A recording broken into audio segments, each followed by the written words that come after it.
Bismillahirrahmanirrahim. Assalamualaikum warahmatullahi wabarakatuh.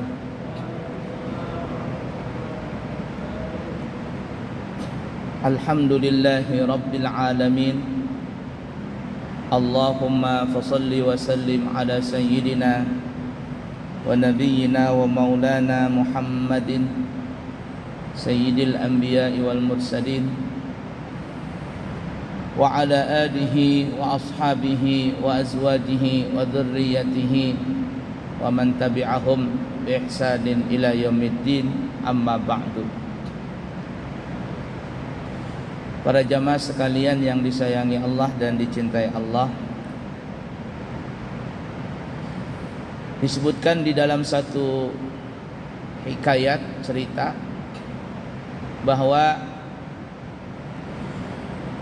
di zaman dulu di Palestina ada seseorang yang dianggap oleh penduduk Palestina bahwa orang ini adalah wali Allah, bahwa orang itu adalah wali daripada wali Allah. Kenapa orang-orang Palestina mengatakan seseorang ini wali daripada Allah? Karena orang ini dikatakan bisa bolak-balik antara Mekah dengan Palestina hanya dalam hitungan menit. Jadi ibarat kata berangkat pagi ke Mekah, pulang sore sudah ada di Palestina. Dan itu dibuktikan dengan banyaknya para penduduk Palestina yang mereka mengirim surat kepada keluarga mereka di Mekah, yang mereka itu mengirim surat, nitip surat lewat si orang ini yang dikatakan wali. Jadi kalau si wali ini katanya mau berangkat ke Mekah, saya mau berangkat ke Mekah besok, siapa yang mau nitip surat? Jadi ada yang mau nitip surat dan sebagainya. Berangkatlah pagi, sampai di Mekah dibagikan surat itu kepada alamat tujuannya. Kemudian kembali sore dan sudah ada balasan dari keluarga-keluarga mereka yang ada di Mekah. Dan itu sering terjadi sehingga para penduduk Palestina pada saat itu mengatakan bahwa si fulan ini mempunyai karamah dan dia seseorang yang dikatakan wali daripada wali Allah.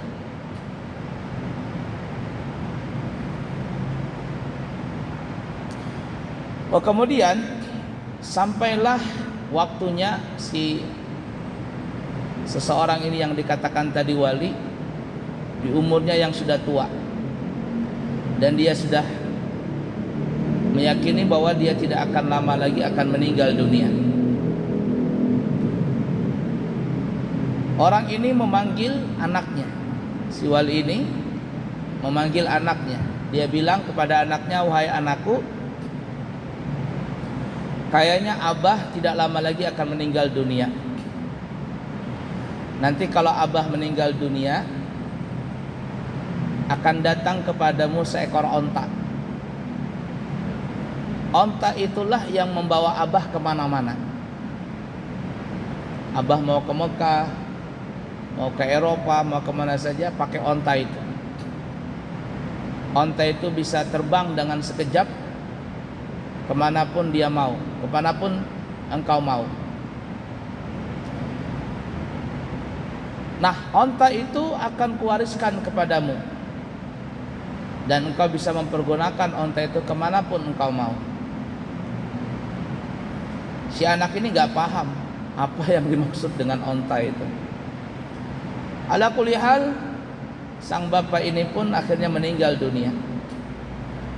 Ya, orang-orang banyaklah bersedih karena meninggal seseorang yang dikatakan wali daripada wali Allah. Nah, setelah dikubur, selang beberapa hari, apa yang dikatakan oleh sang wali itu kepada anaknya? Terbukti ketika anaknya sedang sendiri, tiba-tiba ada seekor onta datang kepadanya. Lalu si anak ini menaiki onta tadi dan dia bilang, "Wahai onta, bawalah aku ke Mekah. Bawalah aku ke Mekah." Maka si onta ini pun berjalan dengan kekuatan yang luar biasa. Namun di pertengahan antara Mekah dengan Palestina, si onta ini tiba-tiba berhenti. Lalu si onta ini berkata, "Wahai fulan," katanya, "aku adalah menjadi khadam bapakmu waktu bapakmu masih hidup. Aku ada perjanjian antara bapakmu dengan aku. Perjanjian itu ditaati oleh bapakmu, dan imbalannya adalah kemanapun bapakmu kepingin berangkat, maka aku siap melayaninya. Sekarang aku disuruh untuk diwariskan kepadamu. Aku diperintahkan oleh bapakmu sebagai agar aku ini menjadi warisan buatmu. Tapi aku siap menjadi khadamu asalkan engkau mau menyembah aku." Lalu si anak ini berkata, "Siapa engkau sebenarnya? Kok engkau bisa bicara? Tidak seperti onta pada umumnya." Maka si onta ini bilang, "Aku adalah jin, jelmaan jin yang bisa berubah wujud menjadi onta." Kata anaknya, "Wallahi, demi Allah, aku tidak pernah akan menyembah dirimu. Dan apa yang telah dilakukan oleh ayahku Bahari, aku berlepas dari semua itu." Si onta ini yang memang asalnya jin, dia bilang, "Kalau engkau tidak mau menyembah diriku, kalau engkau tidak ada perjanjian dengan diriku," yang bersekutulah bahasa kitanya, "maka akan kutinggalkan engkau di tengah padang Sahara ini." Kata si pemuda itu, "Aku tidak takut dan aku tidak khawatir dengan keadaan yang begitu beratnya di padang Sahara ini, asal aku tidak menyembah dirimu." Ala kulli hal, maka si onta ini yang asalnya tadi memang jin, dia pun akhirnya meninggalkan si anak tadi. Si anak ini atau si pemuda ini akhirnya bersusah payah dia pulang ke Palestina. Setelah selang beberapa hari, berminggu-minggu, karena zaman dulu belum ada pesawat, Nabi saja berhijrah ya dari Mekah ke Madinah itu 1 minggu. Kalau dari Palestina, dari Mekah ke Palestina dalam peristiwa Isra dan Mi'raj itu, kalau Nabi cuma sepotong daripada malam. Orang dulu mengatakan kalau naik onta perjalanan 1 bulan dari Mekah menuju Palestina, kalau bolak-balik 2 bulan. Dengan bersusah payah sang pemuda ini pun kembali ke Palestina. Setelah dia kembali ke Palestina, lalu dia berkata kepada orang kampung, "Wahai penduduk kota Palestina, aku meminta maaf atas nama ayahku, bahwa ayahku dulu begini bla bla bla bla bla," dan ceritakan semuanya. Sampai akhirnya onta itu pun datang kepadaku dan aku tidak mau bersekutu dengannya. Ketahuilah bahwa bapakku itu bukan wali daripada wali Allah, tetapi dia adalah wali daripada walinya jin. Apa yang kita ambil dari cerita ini? Ketahuilah para jamaah bahwa sesungguhnya seorang wali daripada wali Allah, bukan wali daripada wali syaitan, karena wali ada 2, ada wali Allah, ada wali syaitan. Wali itu bahasa kitanya kekasih, bahasa kita kekasih. Ada kekasih Allah, ada kekasih syaitan. Tanda kekasih Allah, wali daripada wali Allah itu bukan tandanya bisa terbang, bisa berjalan di atas air, bisa jalan di atas dinding. Itu bukan tanda wali. Kalau wali itu tandanya bisa terbang, repot. Apa saja yang bisa terbang nanti kita anggap jadi wali. Burung bisa terbang, nyamuk bisa terbang, lalat bisa terbang, tapi mereka bukan wali. Kalau tanda wali itu bisa jalan di atas dinding, wah bahaya. Cicak juga bisa jalan di atas dinding, kecoa bisa jalan di atas dinding. Kalau tanda wali itu bisa jalan di atas air, bah, ini bahaya juga. Buaya bisa jalan di atas air, ular air bisa jalan di atas air, penyu, kura-kura bisa jalan di atas air, kodok bisa jalan di atas air. Bukan itu tanda wali daripada wali Allah. Dan orang kita nih ya, mohon maaf, khususnya kita orang Kalimantan ya, sangat terpesona dengan keajaiban seperti itu. Kalau sudah ada orang yang pakai sorban begitu, kemudian mempunyai sesuatu keanehan, kita bilang wali. Kalau ada kuburan bercahaya, datang bujurut kita ke sana, ini kuburan wali. Ternyata apa? Zat kimia itu disiram di atas kuburannya. Kemudian kena sinar bulan, bercahaya dia. Padahal itu ada zat kimianya. Lalu apa orang di situ? Ya tadi UUD, ujung-ujungnya duit, kong kali kong semuanya. Ada yang menyebarkan berita seperti itu, promosinya siapa, tukang parkirnya siapa, macam-macam semuanya. Dan orang kita kalau datang ke situ nggak lain nggak bukan satu-satunya adalah minta panglaris lah, dapat jodoh lah, inilah itulah. Dan orang kita sering seperti itu. Tidak, sekali lagi tidak, tandanya wali Allah bukan seperti itu. Lalu bagaimana tanda walinya Allah itu? Yang paling gampang kalau kita dalam Al-Quran kan kita lihat, ala inna awliya Allahi la khawfun alaihim wa lahum yahzanun. Tanda wali Allah itu dia nggak pernah takut, nggak pernah sedih. Yang dia takut hanya Allah, yang dia sedih kalau jauh dari Allah. Semuanya karena Allah. Kita susah melihat seperti itu. Tapi yang paling gampang nih ya, paling gampang kita bisa melihat itu adalah wali daripada wali Allah, walaupun kita nggak kenal orang itu. Kita nggak kenal, tapi kita bisa memprediksi itu orang wali. Dari mana itu? Apabila kita melihat seseorang itu. Apabila kita melihat seseorang itu, kita melihat wajahnya, hati kita pada saat itu langsung kontak kepada Allah Ta'ala. Hati kita langsung ingat dengan dosa, hati kita ingat dengan kematian, hati kita ingat dengan akhirat. Maka ketahuilah seseorang itu adalah wali daripada wali Allah. Bahkan terkadang kita nggak bisa bertemu langsung, nggak bertatap muka langsung, melihat fotonya saja itu bisa kita punya hati. Itulah tanda wali daripada wali Allah. Subhanallah, kita baru saja kedatangan tamu guru kita semuanya. Guru kami, Guru Habib Ali yang tak lagi datang habis sisa, yaitu Habib Umar bin Hafidh. Semua orang mengharap untuk memandangnya, semua orang mengharap untuk bersalaman dengannya. Kami kemarin ke Jakarta kumpul dengan alumni semua.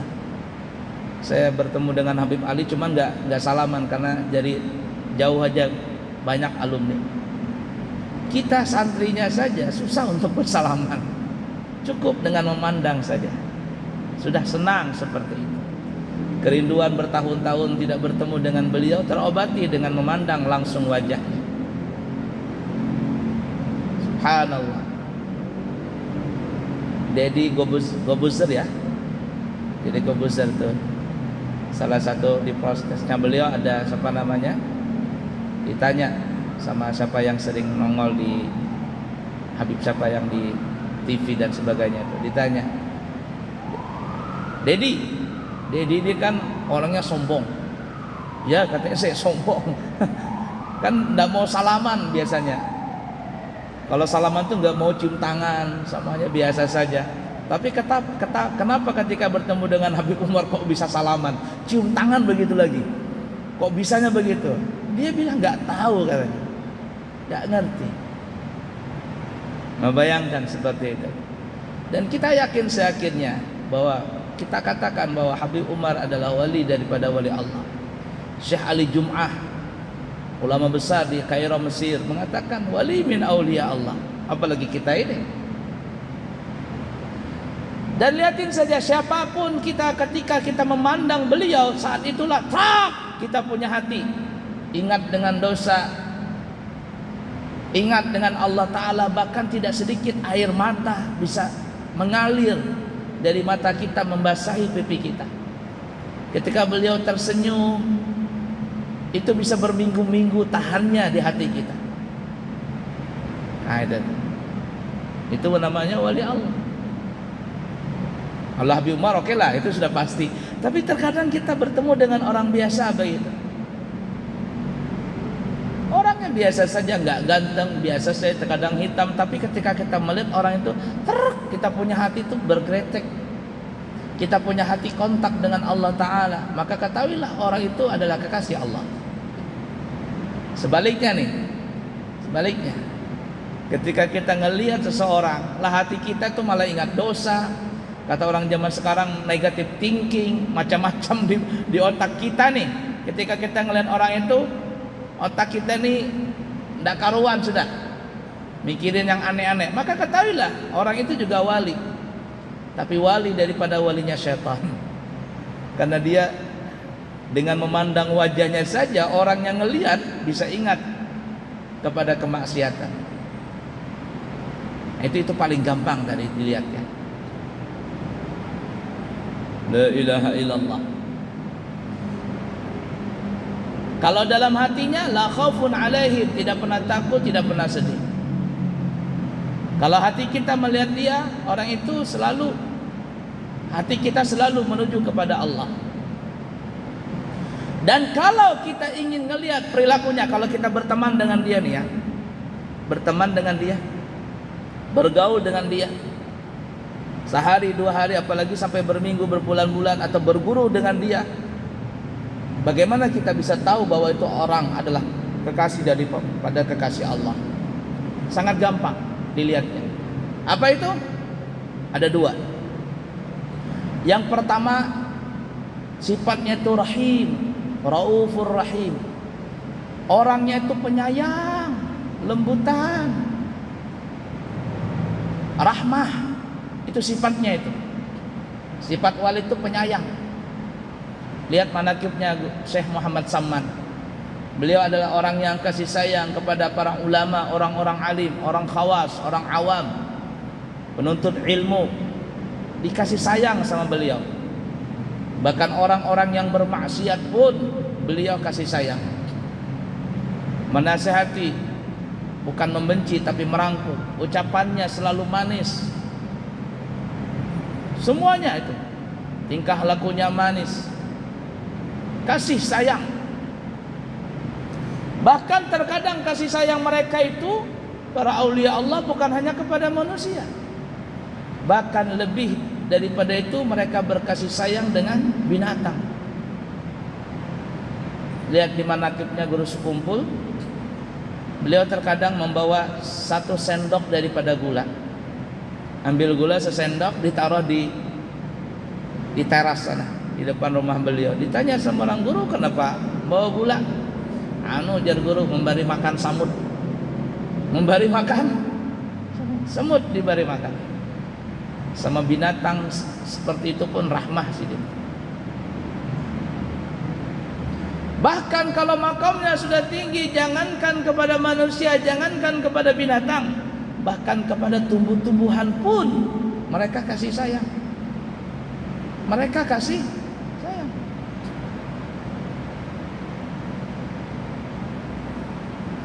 Sunan Bonang dalam ceritanya itu ya, ketika dicegat oleh Sunan Kalijaga, yang Sunan Kalijaga itu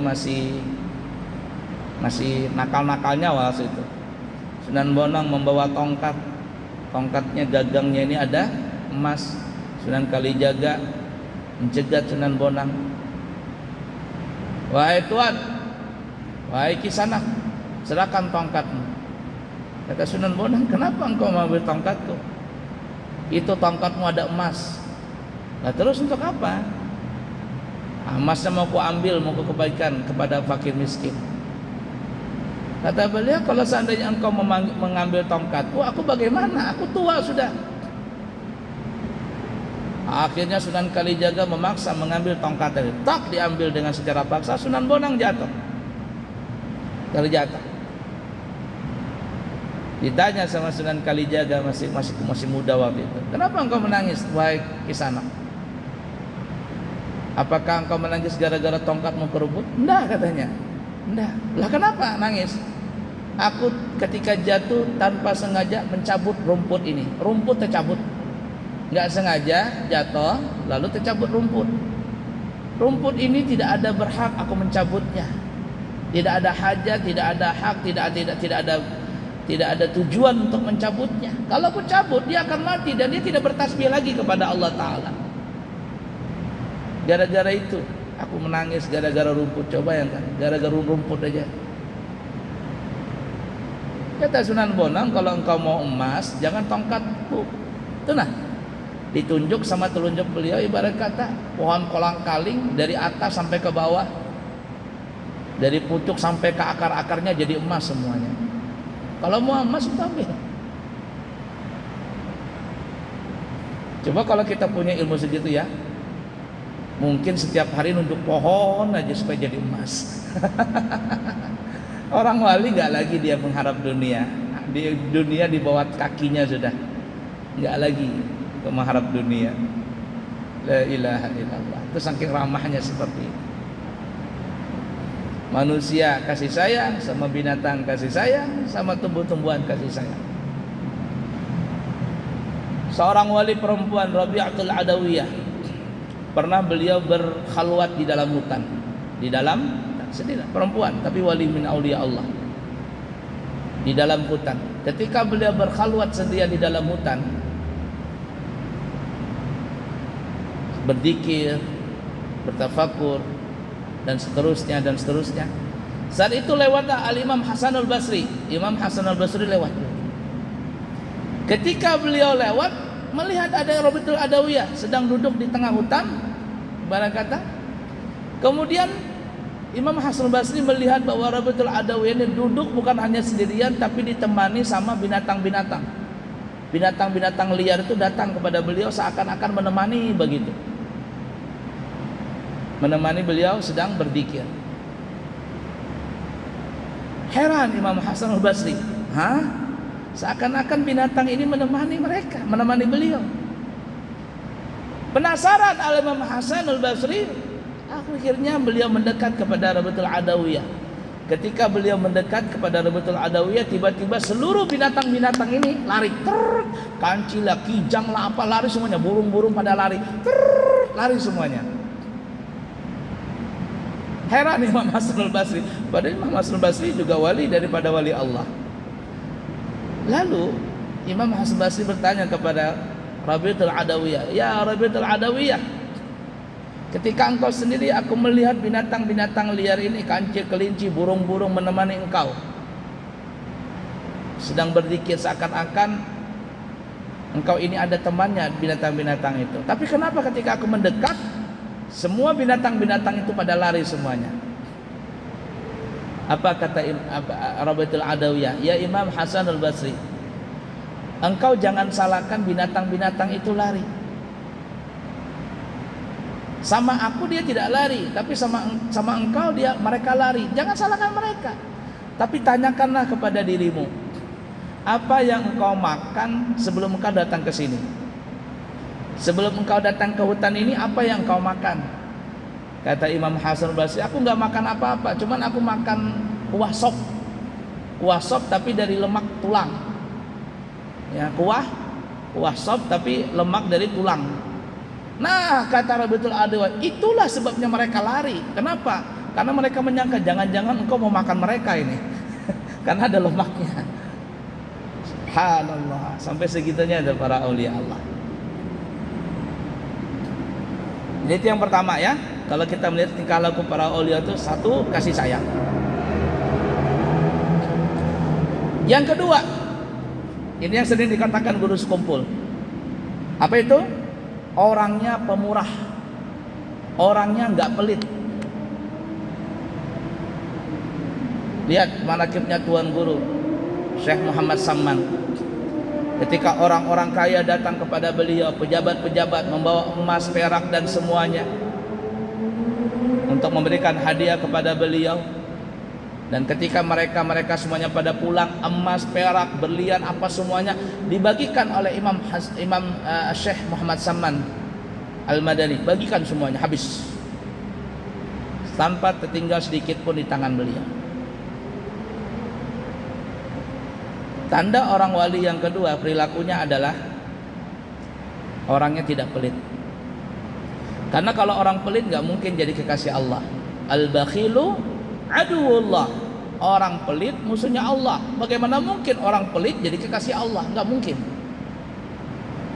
Jadi kalau ada orang ngaku-ngaku wali, tapi orangnya pengasara, ya, kemudian kalau pemarahan ya ala kulli hal mungkin bisa lihat sedikit apa maksud pemarahnya. Tapi ada yang tidak tahu dibasa, marah terus, berkelahi terus, tidak ada rahmah sama orang, suudzon terus dengan orang. Apalagi pelit, la ilaha illallah, selesai sudah. Maka ketahuilah itu bukan wali, tetapi walinya syaitan ya. Ala kulli hal seperti itu ya. Baik, kiranya cukup sekian dulu. Alhamdulillah kita kedatangan tamu Habib Ali Al-Kaf. Ya, insyaallah nanti diisi ba'da Isya. Kami minta izin karena langsung jalan, ada urusan di lain. Dan insyaallah kami nanti berangkat umrah membawa rombongan pada hari Selasa tanggal 29. Sebagai salah satu pengisi pengajar di Masjid At-Taqwa, kami pribadi minta maaf, minta ampun kalau ada salah dan khilaf selama mengajar. Dan insyaallah nanti kami kembali tanggal 11 atau tanggal 12 September ya, terima kasih. Kemudian juga siapa tahu ada jamaah yang kepingin berangkat umrah nanti di bulan Oktober atau September ya, Oktober atau November kami buka lagi untuk keberangkatan di bulan berikutnya, itu bulan Oktober dan November. 9 hari dengan harga 29 juta sudah dari Balikpapan, 12 hari 32 juta juga dari Balikpapan. Ada plus Turki, ada juga yang umrah saja dan lain sebagainya. Siapa tahu ada yang berminat, maka silakan nanti menghubungi kami. Insyaallah kami jadwalkan nanti keberangkatan berikutnya adalah di bulan Oktober atau November. Mungkin seperti itu. Minta maaf, minta ampun. Sekali lagi kami minta izin mengundurkan diri karena ada sesuatu yang harus kami kerjakan. Terima kasih. Subhanakallahumma wa bihamdika asyhadu an la ilaha illa anta astaghfiruka wa atubu ilaik. Wa akhiru kalam, wassalamu alaikum warahmatullahi wabarakatuh.